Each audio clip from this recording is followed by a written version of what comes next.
Hey there, Comic Foil here with a Marvel Cinematic Universe video.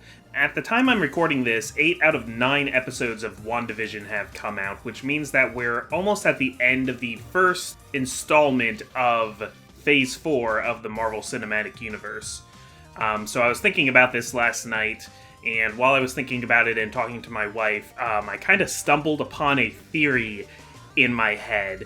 And it was... I don't usually do theory videos, but this was a theory that I got very excited for and wanted to just get out there as soon as possible. Forums that I've checked. I'm not super into Marvel forums. I tend to kind of be independent in my fandoms of things. But from what I've seen, to my knowledge, this is a new theory. I haven't seen this at least, really popularized anywhere. I'm sure somebody else has thought of the same thing as I do, but so I really wanted to get this out there. So what I'm going to do is this mostly unscripted video here. I'm going to have limited visuals because I really just want to get this video out as soon as possible. It's not really about the end of WandaVision. I don't think the last episode of WandaVision will really affect my theory at all. But I just kind of would like to get it out by then, so please enjoy this more podcasty style episode. I'll put some things on the screen if I think they're relevant, but mostly I'm just kind of trying to churn this one out and just share this idea with other Marvel fans quickly while it's still fresh in my mind. Spoilers for all the previous MCU movies, all the way up through Endgame, and at least the first 8 episodes of WandaVision. Now, before WandaVision, we knew something very important about Wanda's powers and about Vision's powers. We knew that Wanda's powers derived from the Mind Stone, and the Mind Stone was also the thing on Vision's forehead powering him. And this became a plot point in multiple instances. In Civil War, Wanda is able to kind of hack the Mind Stone to get past Vision in the Avengers compound, and in Infinity War they determined that since Wanda is using the same power as the Mind Stone, only she would have the ability to destroy it, which they try to do to keep the Mind Stone away from Thanos. But on the last episode of WandaVision, at the time of this recording, we learned 2 interesting things. Well, we learned a lot of interesting things, but only 2 that are relevant to this argument. So, we learned that Wanda may have already been a witch before the Hydra experiments, where she was introduced to the Mind Stone. We also got to see those Hydra experiments, and the way they show it to you, the Mind Stone moves up to Wanda. It almost seems to choose her. We knew that besides Wanda and Pietro, there were other people who submitted to these experiments, and only Wanda and Pietro survived. Like, there was something special about them already. But the way this scene happens, the way the Mind Stone gives Wanda a vision, it seems like Wanda is special, and like the Mind Stone has chosen her specifically. Another thing that I think is really interesting, so at the end of this episode, in the post-credit scene, we see Hayward has built a new vision, and is finally able to power it using some residual hex energy from that probe that they sent in. And this is kind of nuts to me, because previously Vision's body was being powered by an Infinity Stone, the Mind Stone, but now it's being powered just from some residual energy given off by Wanda. So Wanda, with just a fraction of her power, is doing the job of the Mind Stone. I mean, it remains to be seen how this new albino Vision will differ in personality and abilities from regular old Vision, but I've been having this thought just about the nature of the stones, because it almost seems like Wanda now is the Mind Stone. She's doing all the things the Mind Stone used to do. So in Avengers Endgame, Bruce Banner talks to the Ancient One, and the Ancient One is explaining why the Infinity Stones are so important, why she can't let Banner take the Time Stone from her. She does the whole thing about showing, the timeline splitting here and it becoming a dark timeline, and this could be taken in one of 2 ways. It could be just about Dormammu. It could be very specific to the Ancient One's use of the stones, because she has the Time Stone, and the Sorcerers of Kamar-Taj have been using the Time Stone to hold back Dormammu from just completely wiping out their reality, because Dormammu hates time. It's a being that exists outside of time, and Doctor Strange at one point is able to basically force Dormammu into a bargain using the Time Stone. So, yes, if Banner were to take the Time Stone away, then we would lose our defense against Dormammu, and the Ancient One was only willing to agree to lend the stone out if Banner promised to return it to the exact second he took it from. But the other idea that the Ancient One might have meant is that if there are no Infinity Stones, the universe could collapse. Like, since they're the 6 singularities, since there are 6 important pieces of energy, would a universe actually start to decay if these stones were absent from it? If Banner weren't returning these stones to the exact moment in that timeline that they took them from, would this universe be completely messed up? That's more how I took that scene when I first saw Endgame. But then, in Endgame, in the main reality, Thanos destroyed all the Infinity Stones. After he did the snap, he used the stones to destroy the stones, and the universe wasn't completely destroyed. But I think that's because the energies are still out there. Like, the stones were, like, atomized, but they weren't gone. Everything that was the stones is still there as atoms or as energies in this timeline. So what I was thinking is, what if the Mind Stone is actually reforming around Wanda? It's picking something that it was close to, something that used its power many times before, and picked Wanda. So this is the basic theory that I want to present, and I call it the Stone Bearers theory, that basically, now that the stones are destroyed, but since the stones are essential pieces of this universe, assuming that they are, the stones are going to begin to reform in new vessels, and they're going to choose individuals, which I'm calling Stone Bearers, that have already been exposed to their power or have been utilizing their power. They're going to reform around these people. There was an idea in the comics, what this kind of reminds me of, a character named Adam Warlock. After the first big Infinity Gauntlet storyline, he was put in charge of the Infinity Gauntlet, but the cosmic entities decided that was too much power for Adam Warlock to hold on his own, so instead he gave each of the stones to a different member of a team that he called the Infinity Watch. So they became, the Stone Bearers. In this case, they were the Gem Bearers, because in the comics they're Infinity Gems, not Infinity Stones. But anyway, it's something sort of like that, though I don't think these characters are consciously knowing that they're protecting a stone. I think they're just going to come to be sort of the Eidolons, the gestalts of these 6 energies. And I want to talk about who these 6 people might be. So obviously, since I'm already talking about it, for the Mind Stone, that would be Wanda. There could have been other candidates. I think the stones maybe could form around anybody who used their powers a lot, but it has to be somebody who's still here, who's still alive. So I mean, Quicksilver also got his powers from the Mind Stone, but he's dead. Vision would have been the closest person to the Mind Stone because he wore the thing for a long time, but he's dead. And even though he's back right now in WandaVision, it kind of remains to be seen how alive he's going to stay. We'll have to see in this final episode that hopefully hasn't come out yet by the time I get this video out. Loki was using the Mind Stone a lot when it was in the Scepter, so that's also a thing, but Loki is dead in this timeline, at least. We have a Loki series following the one in the other timeline that escaped.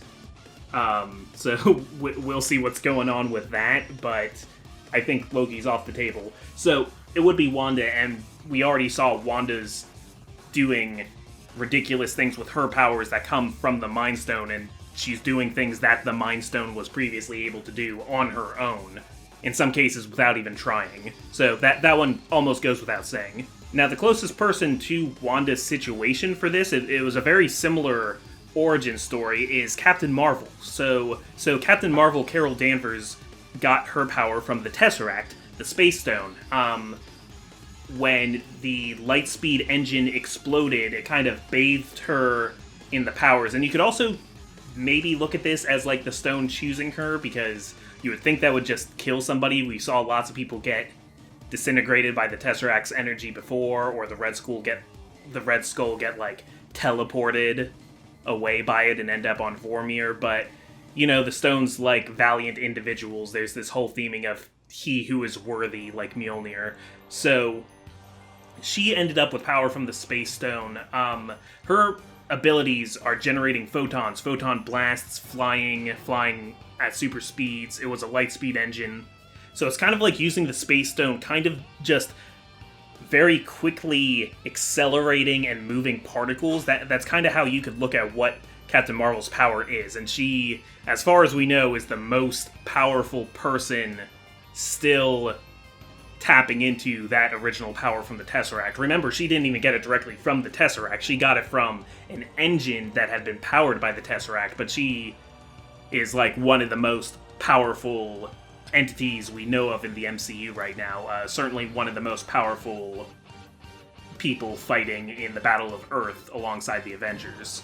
Next we got the Time Stone, and there's one very obvious character associated with the Time Stone, and that would of course be Doctor Strange. Doctor Strange was using the Time Stone in his movie and in Infinity War a lot. It was the Eye of Agamotto around his neck. There was also the Ancient One, but the Ancient One is now dead, but she was using it a lot previously too. So I've been thinking about this too, because part of Doctor Strange's point in Infinity War, why he had to protect the Time Stone, is that it needed to be used to protect this realm from entities like Dormammu. Our timeline doesn't have a Time Stone now, so like nobody tell Dormammu until we get a new one. If Dormammu finds out about this, he can come back and nothing can really stop him from wiping everything out. So this could be a possible plot point for Doctor Strange 2, though considering that like Nightmare is slated to be in it and Wanda is slated to be in it. I don't know if Doctor Strange 2 is going to have time to address these things, but I'm just thinking, like, we need another Time Stone or another similar thing to fight Dormammu. It's just a thing we're going to need. So I'm imagining Strange had studied the Time Stone a lot, which is how he learned to utilize it. What if he started learning to use time manipulation now without the stone? Because he studied it so much, he would no longer need the stone. He could create the energy himself. Or, since magic in Kamar-Taj uses energies from other dimensions, maybe he could be pulling from the Time Stone from another dimension.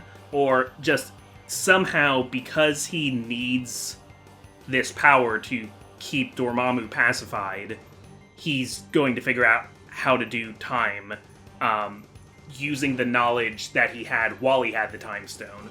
And I could see this kind of being that, like, in this way, he actually earns the power of the stone back, that he would become this stone bearer for the Time Stone. Maybe that's not originally what he sets out to do. Or maybe it is. Maybe he starts figuring out, oh, hey, maybe I can absorb these energies that went into the universe when the Time Stone was destroyed by Thanos.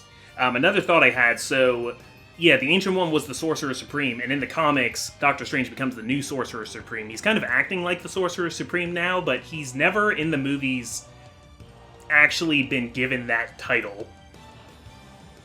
He hasn't been officially recognized as the new Sorcerer Supreme yet, which honestly I'm kind of happy about, because you got a whole community of sorcerers who have been trained their whole lives, and this dude just kind of like strolls in and studies for a couple years and is supposedly the best one of them now.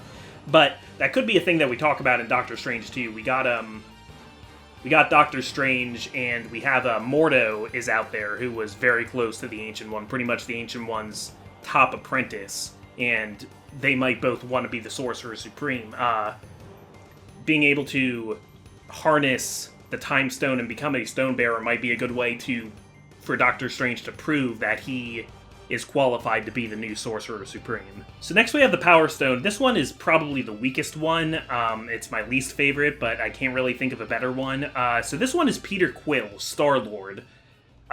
We see at the end of Guardians of the Galaxy, the first one, that Peter Quill uses the Power Stone to defeat Ronan. Before that, Ronan was carrying the Power Stone around a lot, but he's dead, so that's not going to work. But we do get one of my favorite scenes in the MCU, which is the whole Peter struggling to hold on to the Power Stone. He did have help. he had help from Gamora and Drax and Rocket to help him focus that power, and we later learned the only reason why he was able to do that at all was because Peter Quill is half celestial. His father is Ego, the living planet. So even though he had help, Peter was kind of the center of utilizing that power. The Power Stone really got all up in him. He was all disintegrating and in the purple world and stuff like that. So I guess if I had to pick anybody to be the Stone Bearer, it would be Peter Quill. That's something I'm still, there could probably be a better one established in some way. Another thought is, since the Power Stone was being held on Xandar prior to Thanos, kicking Xandar's ass and taking the Power Stone prior to Infinity War, it could have something to do with the Nova Corps. If we ever get that Nova movie that I would really want, there could be, the last Nova using the Nova Force, and, I don't know, somehow the Power Stone could be worked in there. I don't know, but for now, let's use the stuff that's available to us, and let's say Peter Quill. Now, this one I like a lot more. The Soul Stone is the stone that we understand the least about, I think, but I think it's easiest to choose who would be the Stone Bearer, if anybody, and that would be Gamora. That would definitely be Gamora. So in Infinity War, Gamora was the sacrifice that Thanos used to take the Soul Stone from Vormir. We did see at one point Thanos have sort of a vision in an orange realm that kind of, I think, was the Soul Stone, and see a childlike Gamora in there. So Gamora is tied to the Soul Stone in the same way that, they said Black Widow was tied to the Soul Stone in Endgame when they used her to get the Soul Stone in the other reality.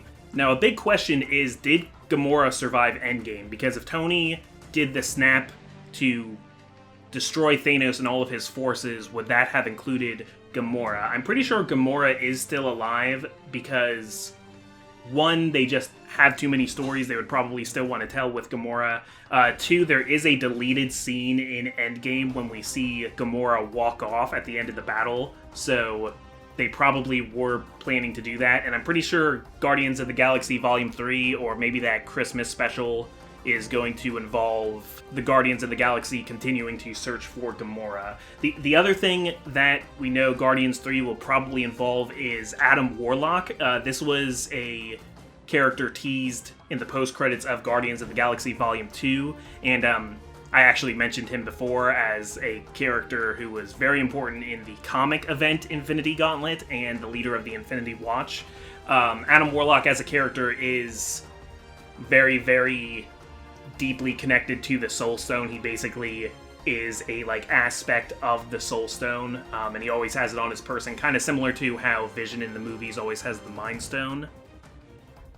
I don't know if they're going to do that exactly with Adam Warlock, but it's worth noting that there might just be a lot of Soul Stone stuff happening in Guardians of the Galaxy Volume 3, but this would be a great way, since we have the alternate timeline Gamora running around in our timeline now, and we have the soul of our previous Gamora in the Soul Stone. This could also be a way to return all of those memories back to Gamora and get her relationships with the rest of the Guardians back on track. I know it's a little bit too clean, but they could also, play with the difficulty of having 2 lifetimes worth of memories, 2 souls worth of experience in the same person. There's a lot of, really interesting existential stuff you can do with that.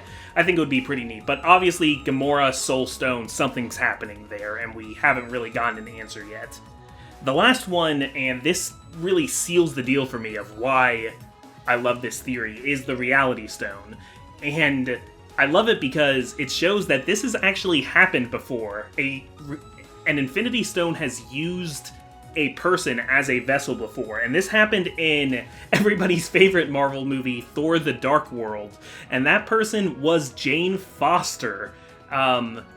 And I think that can happen again. So at this time, the Reality Stone was in its alternate form. It was the ether, this weird kind of non-Newtonian mist, and it had absorbed itself into Jane Foster, and that's how Jane Foster got so involved in the plot of that movie, was that the stone was in her and they didn't know how to get it out, and the Dark Elves were coming to try and take it. I guess eventually in Endgame they, figured out a technology to take it out, because Rocket has that weird probe thing to suck it out of Jane Foster's body. I'm glad we didn't see that scene. That sounds disturbing. Now, you might be thinking, wow, are they really going to bring Jane Foster back? Because they haven't used her for so long. But if you've been paying attention, back when they first announced at a convention, they announced the next Thor movie, Thor Love and Thunder, they actually had Natalie Portman come up on stage and announce that she was going to be in it. And they had her hold up a Mjolnir. So in the comics, not too many years ago, there was an event with Thor where Jane Foster was Thor. Because the way it works in the comics and kind of in the movies is he who shall hold this hammer, if he be worthy, shall have the power of Thor. So anybody who picks up Mjolnir basically gets Thor's power. And this is why, like, when Thor was turned into a mortal in the first Thor movie, as soon as he picked up the hammer, not only did he get all of his powers back, but he got, like, re-armored. This is why Vision and Captain America, when they each use the hammer, are, like, so quickly, like, able to master it. Cap is proficient with slinging lightning with it really quickly. It just kind of, it gives you a power-up, gives you Thor's powers, and that's how Jane Foster becomes an Asgardian, daredevil, awesome, total badass. So if you're going to bother to bring Jane Foster back and you're going to advertise her holding Mjolnir, then that's obviously what they're going to do. They're going to do Jane Foster Thor. But here's the problem. Mjolnir in the movies is destroyed. I know Mjolnir was featured heavily in Endgame. It was destroyed in Thor Ragnarok, and it was in Endgame, but that was because they took Mjolnir from the other timeline they were visiting. And at the end of that movie, Captain America took that Mjolnir back. So there is no Mjolnir in our timeline for her to use. So, like, how is she going to get Mjolnir? Are they going to just forge another one? Well, there are a few ways around this. What if you had some kind of power to manipulate reality and make things that otherwise wouldn't be there? You see where I'm going with this. So if the destroyed Reality Stone returned to Jane Foster, and Jane Foster were put in a situation where she felt like she needed powers, she needed to be strong, she might think of the strongest person she's spent time with, Thor, and manifest that power, and using the Reality Stone, create a new Mjolnir for herself, and that's how we could get Jane Foster Thor, and that's how we can get Mjolnir back. I think it fits really, really well. In the comics at this time, when Jane Foster was Thor, Thor was actually okay with it.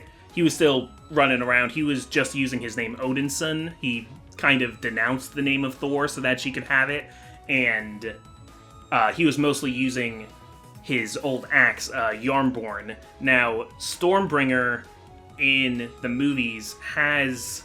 Is it Stormbringer or Stormbreaker? Okay, sorry, Stormbreaker. Yeah, in the movie, Stormbreaker looks a lot like the axe Yarnborn. It's kind of a mix of Yarnborn and Stormbreaker from the comics, which was actually Beta Ray Bill's hammer. But anyway, so you have a lot of stuff kind of set up for them to do the Jane Foster Thor story. That's obviously what they're going to do. The only missing piece is how you get a Mjolnir back. The Reality Stone would answer that question. Now, one side thing I wanted to mention, just because I think it's kind of interesting, there's kind of a whole color theory, because one thing that's weird is the Mind Stone's supposed to be yellow. If they have characters using the power of their stones, you'd think they would manifest in those colors, because you just need movies to have those kind of visual signifiers to remember what's going on. But, like, Scarlet Witch's powers are red. We see her use yellow energy a little bit in WandaVision when making Vision, but we just started calling her Scarlet Witch. We're not going to want to take away the red powers. I don't think it's very important, though, for the colors of the stones to stay consistent. I don't think that's as important as just having different distinct colors that we can tell what character is doing what. So the stones are kind of nicely 6 different distinct colors, the 3 primary and the 3 secondary colors. As long as we have them all different colors, I think we're good. We've even seen the Mind Stone when it was first in the movies, it was in the Scepter, and the Scepter was light blue. I think maybe the writers hadn't decided yet that it was the Mind Stone, and then when the gem was taken out of the Scepter, it was yellow. So we've already seen it completely go around the color wheel. So when Scarlet Witch has it, maybe it could be red. And then what you could do is, the red stone is usually the Reality Stone in the movies, but maybe we could start making that one blue, because Jane Foster Thor will have it, and, you know, when we see Thor using his lightning, or the Odin Force, it's usually a kind of white blue and electric blue lightning. So we'll change that one to blue, and then the blue one, the Space Stone, will change to yellow, because that one's Captain Marvel, and what color is Captain Marvel's powers? It's yellow. So, you know, just kind of shift those around, and all 6 of them have distinct colors. Again, we just kind of changed which stone corresponds to which color. So we have these 6 characters, and we know all 6 of these characters are going to be in Phase 4, and they're going to be pretty important.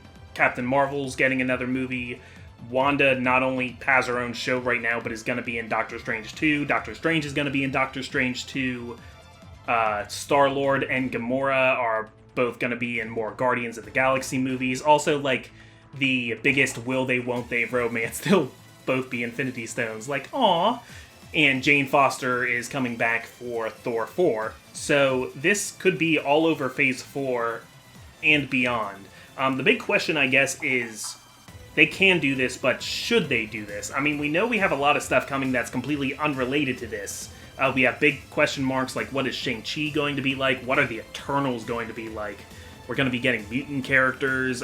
Blade is coming eventually. Fantastic Four. The next Ant-Man movie is supposed to introduce Kang the Conqueror. That's going to be a big deal. And the other thing is, like, we've had 22 movies where all of this Infinity stuff, all these Infinity Stones, were the center of it. Do we really want to keep obsessing over the stones? They've been destroyed. They're gone. Do we still want to focus on them? Well, I can answer both of those concerns with the same response, which is that, no, I don't think this needs to be the center of it. There can be lots of things that aren't related to the Infinity Stones. The Infinity Stones don't even need to be the main thing, and we don't even need to realize that this is what's happening. These Stone Bearers are being formed for a while. This could kind of be like an 11th hour, like, cool thing that we realize. I kind of liken it to Gravity Falls, where you come to realize that, like, a certain 10 characters have been, like, the 10 symbols around the circle this whole time. So I'm just saying this would be an aspect. This would be a way of keeping the Infinity Stones involved. Kind of reminds me also in the comics that, you know, every once in a while the Infinity Gauntlet would come back in a story. Like, Black Panther was using it in Secret Wars 2015 to fight God King Doom, and it's not like the Infinity Gauntlet instantly ended it, it's just something they used to help fight against it. Also, yes, God King Doom was a thing that existed, and it was pretty great. I'm so excited to have Doctor Doom in the MCU. I hope they do it correctly. So this was just my idea of a potential trend that I thought I saw happening in the MCU. There's a lot of questions of, like, now that Thanos is gone, what are we going to revolve the greater story around? There's a lot of talk about, like, well, maybe eventually we can get, like, a Galactus movie. You know, we can still have other things that aren't the Infinity Stones, but also we can have the Infinity Stones, and I'm pretty excited. So let me know what you think of this weird theory. I'm very proud of it. I know I didn't get everything perfectly right, but, like, there's something there, right? There's something there. Anyway, yeah, make sure to subscribe if you want more stuff like this. There's please watch my character studies. I work hard at them, and yeah, I'll be making videos like this whenever I gosh darn feel like it. All right, have a good day, everybody.